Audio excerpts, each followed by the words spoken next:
Ayan, masarap na naman ang aking naisip na lutuin. Ayan, kapag mahilig ka talaga magluto, ay kung ano-ano lang mapasok sa isip mo. Basta meron tayong pang Ricardo dyan, ay go to the go na sa ang inyong lola.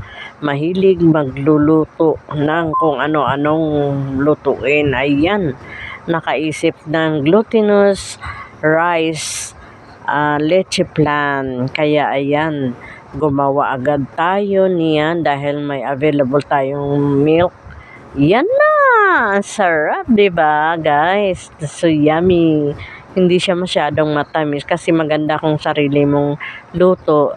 Baka gawa ka ng hindi masyado siyang matamis, yung katamtaman ng tsaka wala kaming ginamit na sukal kundi gatas lang ang nilagay ko dito. Ayan po, magtikima na tayo kasi luto na ang ating glutinous rice leche plan.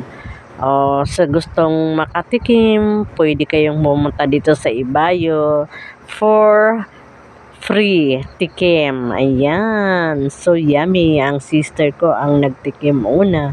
Ayan, speechless siya sa lasa. Masarap daw at katamtaman ang tamis.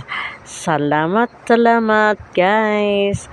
Follow for more and have a good day everyone.